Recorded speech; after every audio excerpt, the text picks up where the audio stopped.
Ngasi di mayam aigi video se sambar oina thonga ge do nahan se ina sambar thongbo do full video hapta bane ba ado comment da lai chinau singna comment to bi di sambar thongba ge full video so hapiro waina ado ngasi di sambar thonga da su lai ko ado di ai ngasi thongjera ge ahan bada sambar si di ko orhol na thongi ko asi orhol gi hawai se Aral hawai se aina mood ani khatang laura yam banate ko aduga ising hapa tingsalle aduga sina mangge ne akhoi gi sambar thongba si ko main haibu mangge ga kari patta aduga sambar masala sine ba men adu aina ahan bada hawai tingsalle aduga mangge si sukara tingsalle si manung da tingi hawai tingi manung si dein hijang na pi ma vegetable hap ka da basing se akhoi hawai thongba ga mata ne aduga vegetable hap chala kho chala ga thonga duine ba ko adu vegetable da aina khara leiba leire alu leire men leire duga mairen macheng khal laure adoidi gajar carrot machi khak laure aduga berendri se khara ga laure ko berendri se tongana thamisina ina horen ngaura ga hap ka ina tawbane ba haidi food pada atai di loina vegetable se hap chang kharane aduna aji adum meng minarasi rol sing hatang tinga be ina sing na mari ma noi ne khai dana mani manam su tang nambane ko adu ne khai phajan sam thoi ahum mari raktauna aduga sambar thong se kasum nei pan nate ko haudi hauba aduga hainara di haure hawai se ina hapchalle aduga vegetable puna hapchalle aduga morok tangkhai ma hapchalle sing asuba khitang ma hapchallage aduga ising khara hapchallage adum hawai phutpa dum maina phutuine ba ko aduga dum aina thumga di haptre kene vegetable yaw se ina bara law ge ni ai dana adu kayum di haptre vegetable siga hawai siga phut kharage city ani khatang kamage Siti ani kamaga dum thangdarani natadi phadra laudhagrani ba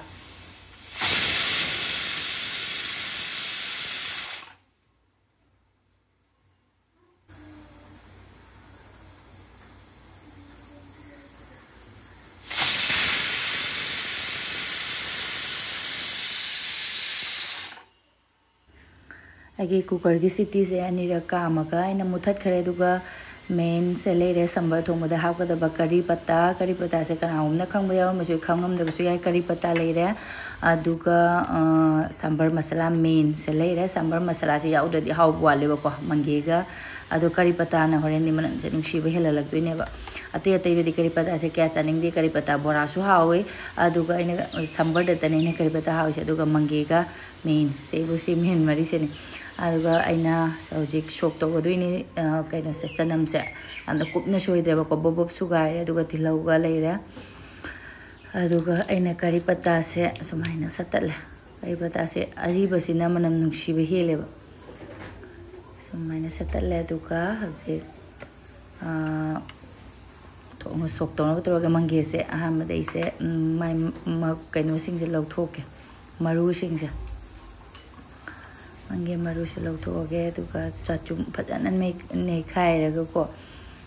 aduga chachum amda chumthoge ai chachum se akhoi gi net se khara akungbo oire chamas nam naina loina maru khara magi maprang yaw bisi loi lauthokre mahi sita seng na dum chumthoe aduga gi cooker chi su city loi gaba male ai city su lauthokte ba ko masa automatic magi manin dona dum omjana thamman chap saregi ai tripod set jumdabagi ko khutna mam tawmina khadi leire chap saregi vegetable singju yamna hena barbar law thaba su oidre hawai si su ai mahi si su chap cha ne khale aduga ai sok tawna ba tawage thaw khara hape thaw se khai jam thokha mare haibe camera da yeng na haibe se yame ba khabai amakak aina kaina tawra thama ba papar hoba khotna ba gaina khaibo na khai to na thamme aduga morok ani khak ahan bada akang ma se hapchalle aduga tilhau hapchalle atang tilhau go morok se ngauraga aduga matunda mu ai chanam se hapaga chanam se ahan bada hapchandare ba ko chanam se hapchalle ngatang tang ngona raga ni aduga methi su kitang yaure hanga maru da aduga kaya kari pata se so hapchalle hing kitang hapning mani hing le lamdre dum hawai da hing hapa ja koi kaino oi ne na khan ba do bisu leitra maina hap se su nate da hap tre dum adu ngahak ngauraga aigi masai gi berendri do diko bindi hai su khang da su yawe ba ko berendri se aina phutpa da hap tabne madi pat khini kai haini tui thagi dani aina ne adu machu kitang hap challe sai machu hap aina cooker mode kar le aina ko machu se adum sumai ngau da hapa aduga sum tilai chana mun jhala na aina geri se verendri se ngau re ka bo तो आई मार हाथ मुन पत्थर बगी थुम खरा चाना बगी चांग हापचलगे इंजांगी फुटपदसु हापखिदेबको अतगी vegetables पत्थरगिने हजिक हापचले थुम खरा आई अहुमलक हापतेदी नुंगाइतेगी थुमसे मैदुसु खरा कापचलददीको अदुम habit ओइरब नुंतिगी तौबसिना भेंडीसे ngahaktangi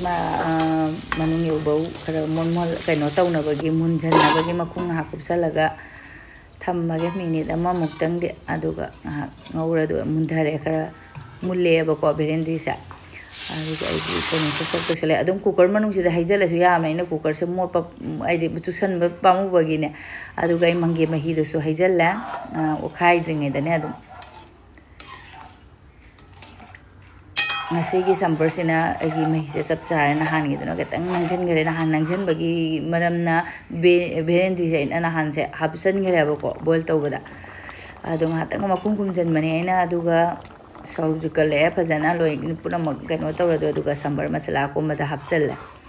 sambar masala se manan nuksi bane maduga ukhairaga makung haktan kupsan thamage mai masala se manam se paithok tana bagi adum loire sambar sabada hauba aduga thongbuda di la thubo ko lai bane makung kupsale loire gi sambar thongma me am hauradra manam di loire kari patta gi manam na wang laura yum se manam sibna loire aduga ko pasu la ay mangoda test to lage ngasi se akoi ni gi anniversary ni adu man lakpaga nga yen torong bage di lai na sambar thongma mi rai du ma gi favorite oi bani na ko adum pa mina kaimbudi haidre do eki sambar se loire ko pa test to lage khamen bora ma yaure adoi papara ma yaure alu ga tomato ga karona khabi ga iron ba ma yaure champut yaure tilhau ma morong ma si da thambi re smai tauna ngasi gi mathen sambar test tawage awe ada sam chani ngai yu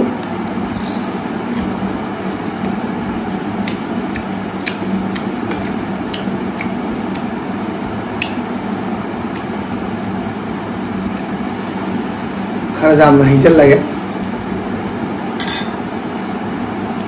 ai anniversary ye sambar thongam me diudi de lagada ngasa ai dei ngang le aina ahawa thong mo da kala ngai yan thongam ga ga sambar oi thongam me nang le ra ga ni thong lui do hoi du jumin ayuk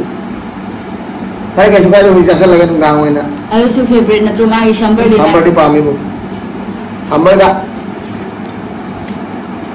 naga na bakole ho jana na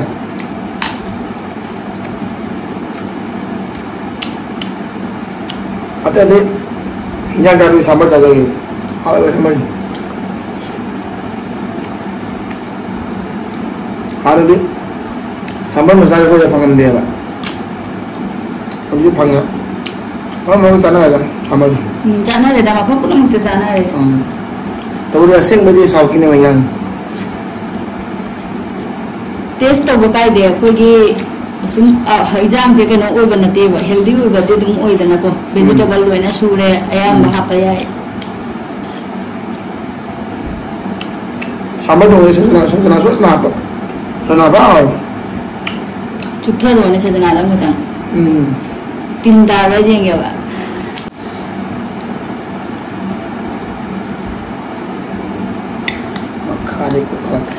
asi bol si mama chawa yu cha ni sambar duki matik ma ka sna de ko pun chu pa mi sajna phana ha pe sajna ha pa ho yam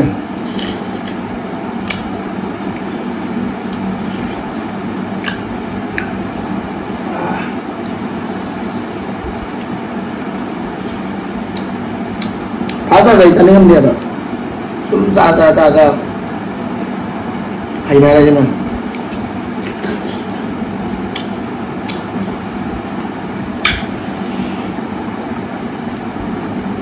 an komi nam su lai drumstick se jana hai ra khang do su ma ya ko drumstick se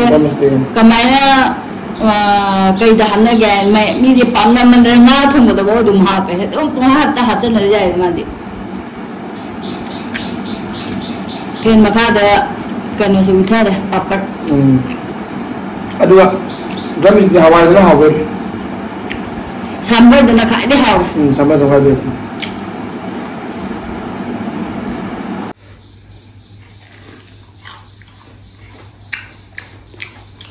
ma ba ai ji kamen ba iron ba ka ro ma cha ba ka oi ne ga ba thangjing ma le ram bani pum le ram pamu na cha da ba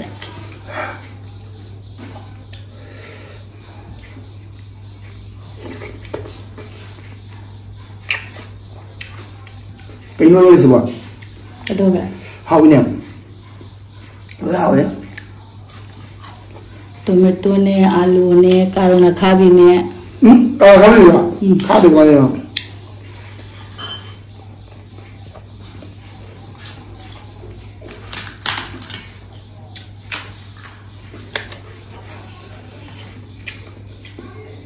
Anniversary mà tiền ra miếng. Ăn ăn được rồi.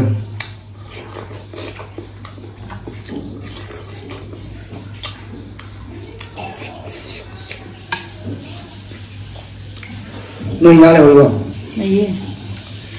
Sao thà cái sambar rồi bạn?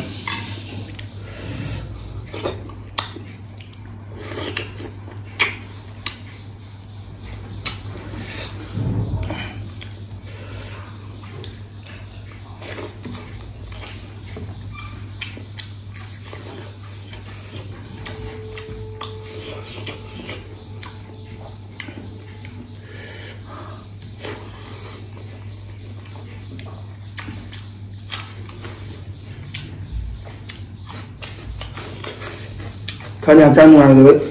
cha bây giờ là bắt đầu sao lại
Sampai ya?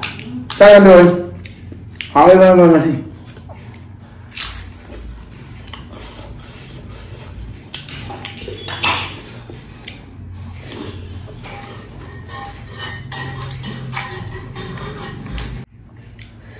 Saya agak menghaftar ya.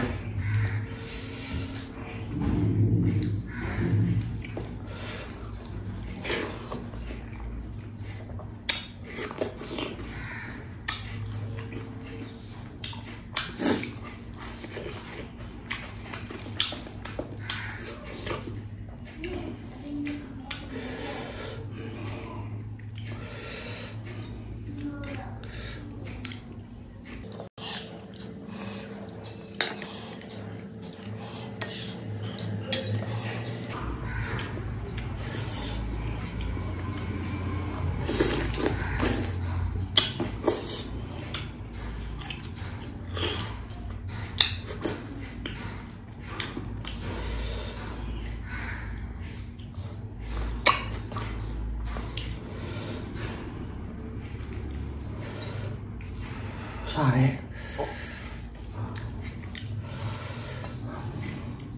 Chắc là nó vào cái xài hết.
Lôi xả lê, ngang cho lôi xả lê.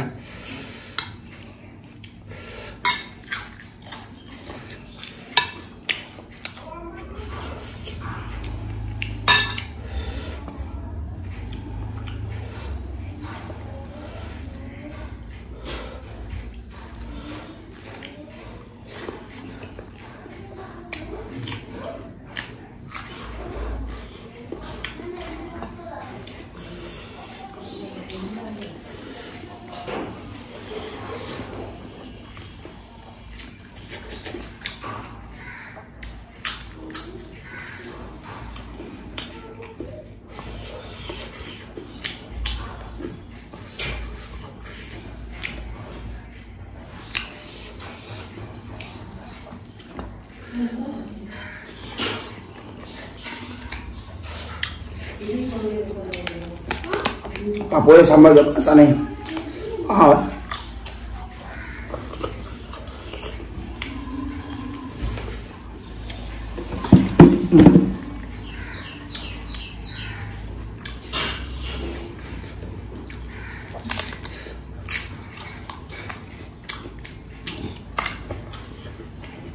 Nyamuk jadi batasan ya, tak.